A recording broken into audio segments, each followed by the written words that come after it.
திமுக பொதுச் செயலாளர் துரைமுருகன் காட்பாடி தொகுதியில் வேட்புமனு தாக்கல் செய்து வருகிறார். அது தொடர்பான அண்மை செய்தியை பார்த்து வருகிறோம். வேலூர் காட்பாடி தொகுதியில் திமுக பொதுச் செயலாளர் துரைமுருகன் வேட்புமனுவை தாக்கல் செய்து வருகிறார். திமுக பொதுச் செயலாளர் துரைமுருகன் காட்பாடி தொகுதியில் வேட்புமனு தாக்கல் செய்து வருகிறார். அது தொடர்பான காட்சிகளை நாம் பார்த்து வருகிறோம். 2026 சட்டமன்ற தேர்தலில் வேலூர் காட்பாடி தொகுதியில் திமுக பொதுச் செயலாளர் துரைமுருகன் போட்டியிடக்கூடிய நிலையில் தற்பொழுது வேட்புமனு தாக்கலை செய்து வருகிறார்.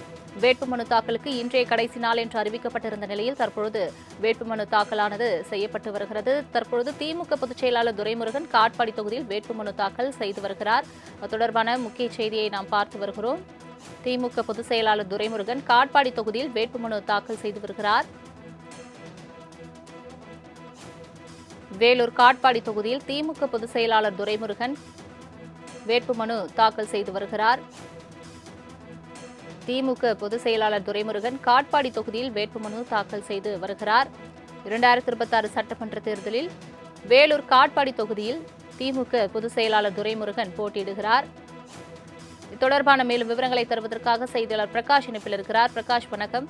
திமுக பொதுச் செயலாளர் துரைமுருகன் காட்பாடி தொகுதியில் தற்பொழுது வேட்புமனு தாக்கல் செய்து வருகிறார். முழு விவரங்களை சொல்லுங்க. வணக்கம்.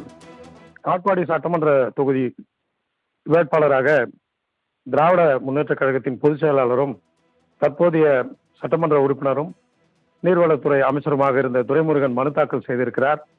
தன்னுடைய கட்சி ஆதரவாளர்கள் மற்றும் பொதுமக்கள், கட்சி தொண்டர்கள் ஆகியோர்களோடு காட்பாடி செங்குட்டை பகுதியில் அமைந்திருக்கும் பிரசித்தி பெற்ற திரௌபதி அம்மன் ஆலயத்திலிருந்து ஊர்வலமாக அங்கிருந்து கிளம்பி பிரதான சாலை வழியாக சித்தூர் திருவண்ணாமலை சாலை வழியாக அங்கிருந்து வந்து சித்தூர் பேருந்து நிலையத்தில் இருக்கின்ற அண்ணா சிலைக்கு மாலை அணிவித்து, பிறகு கட்சி தலைவர்கள் மாலை அணிவித்து அங்கிருந்து மீண்டும் அவர் காட்பாடி தாலுகா அலுவலகத்திற்கு வந்து அங்கு ஏஆர்ஓ மாறன் அவர்களிடம் தன்னுடைய வேட்புமனுவை தாக்கல் செய்தார். வேட்புமனத்தை தாக்கல் செய்யும்போது விடுதலை சிறுத்தைகள் உள்ளிட்ட பல்வேறு கூட்டணி கட்சியினர் உடனிருந்தனர். 13வது முறையாக மனு தாக்கல் செய்திருக்கிறார்.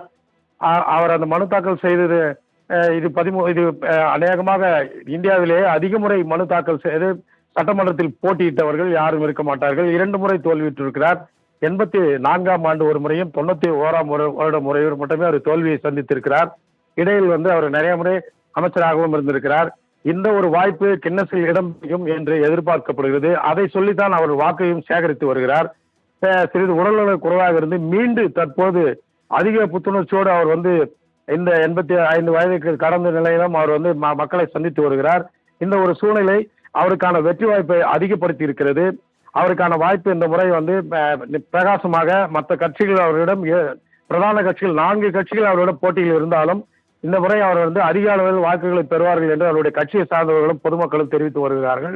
அவர் இவ்வளவு ஜனங்கள் சூழ இந்த முறையும் அவர் மனு தாக்கல் செய்திருப்பது மிக பிரம்மாண்டத்தை ஏற்படுத்தியிருப்பது, கட்சியாளர்கள் அவருடைய கட்சியை சேர்ந்தவர்கள் அனைவரும் நல்ல புத்துணர்ச்சியோடு இருக்கிறார்கள், துரைமுருகனை ஆதரித்துக் கொண்டிருக்கிறார்கள் என்கின்ற ஒரு நிலை பட்டவர்த்தனமாக தெரிகிறது. அவர் இந்த முறை அவர் தேர்தலில் வெற்றி பெற்றால் 13 முறை தேர்தலில் வெற்றி பெற்றவர் என்கின்ற ஒரு பெயரும், அதிக அளவில் தேர்தலை சந்தித்து அவர் சட்டமன்றத்திற்கு சென்றார் என்கின்ற ஒரு பதிவும் அவர் மேல் அந்த ஒரு புதிய புகழ் அவருக்கு கிடைக்கும் என்பதனால் திமுகவினர் அதிக புத்துணர்ச்சியோடு அவருக்கு வாக்குகளை சேகரித்து வருகிறார்கள்.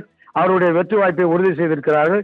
அவரை எதிர்த்து போட்டியிடுகின்ற மற்ற 4 வேட்பாளர்கள் அடுத்தடுத்து அவர்கள் தங்களுடைய இப்பொழுது அதிமுகவினர் அவர்கள் மனு தாக்கல் செய்ய வந்து கொண்டிருக்கிறார்கள். காட்பாடி தொகுதியை பொறுத்தவரையில் திமுகவுக்கான வெற்றி வாய்ப்பு பிரகாசமாக இருக்கிறது என்று சொல்லலாம். தங்களின் முழு விவரங்களுக்கு நன்றி பிரகாஷ்.